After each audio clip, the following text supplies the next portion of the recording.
ay magawa nga ni po tayo ng mango sticky rice mga kaprensi for today's vlog. At pasensyahan nyo na nga po ang paus nating busis ngayon mga kaprensi. Ay yung inay ko nga po ang inapag voice over ko na rin, kaya laan po ang sagot sa akin. Aba ay anong malay-malaying ko dyan. Ay makadaig pa nga po nung apo na si Tutoy Aldi, kaya laan po si Tutoy Aldi ay kinuha na noong ina. Ay bali nga po mga kaprensi ay hinugasan natin yung 1 kilo ng malagkit. At ang tubig nga po natin din ay yung pangalawang gata ng niyog para nga ni po ay malinamnam. At isaing nga po natin yan at muntik na nga po nating makalimutan yung kanyang food color. Ay napakahirap po ba yan naman pagka birit na birit sa concert. Kaya nga ni po ako ay hindi na ako makanta-kanta dahil nga po ay nakakapaus lang. Dahil nga po tayo ay nakasaing na, ay ilagay naman po natin yung ating unang gata ng niyog. At naglagay nga din po ako dyan ng 1/4 na asukal. At para nga po ay medyo lumapot yung gata ng niyog, ay naglagay nga po tayo dyan ng 1 kutsarang cornstarch. At tinunaw nga po muna natin yan sa 1 basong tubig bago nga po natin ilagay dun sa ating gata ng niyog. At haluin nga laan po natin ng haluin yan hanggang sa siya ay lumapot. Ay napakadali nga laan po na rin gawin mga kaprensi. At pag ganyan na nga po ang kanyang itsura, ay pwede na nga po natin yang ahunin. At dahil nga po ay tagmangga ngayon, ay kayo nga po ay gumawa na ngayon na rin dahil nga po ay mura pa ang mangga.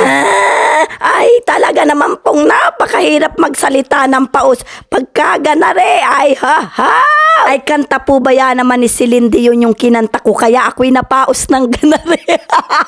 Ay hindi na nga ni po ako maulit at nako ay talaga namang nakakawala ng boses. At dini nga po natin atakal yung ating sinaing na malagkit. Ay kinulayan nga po natin yan ng violet para nga po ay appetizing ang itsura. At balatan naman po natin yung mangga, ay ganyan laan po man din kadali magtanggal ng balat ng mangga. Ay isa nga laan po sana ang alagay ko dini, kaya laan po ay dalawahin na natin para nga po ay hindi bitin sa mangga. At budburan nga din po natin yan ng linga. At sa paggawa nga po ng mango sticky rice ay napakasimple laan po talaga at kayang-kayang gawin kahit hindi masyado ganong kagaling magluto. At ibudbud na nga po natin yung ating nilutong gata ng niyog. Ay napakasimpleng tignan nga laan po yan mga kaprensi, pero pag natikman nga po ninyo yan ay napakasarap nga po ng ganyang luto. Basta po yung alagay ninyong mangga dyan ay makamatamis, wag po yung maasim. Ay ang purpose nga po dyan ng mangga, kaya po yan ay may kapartner para nga po ay hindi tayo maumay doon sa malagkit. Ay 3 nga po yung ginawa natin dahil nga po ay 3 kaming makain. Maliban nga po sa pwede siyang pang merienda, ay pwede din po talaga siyang pang umagahan. Sana nga po ay matapos na natin itong pagbo-voice over dahil nga ni po ako'y paus na paus na. Kahit nga po ganari ang aking boses ay talaga namang gusto ko pa rin uminom ng mga malalamig. Ay sa init po ba yan naman ang panahon ngayon, ay nako po.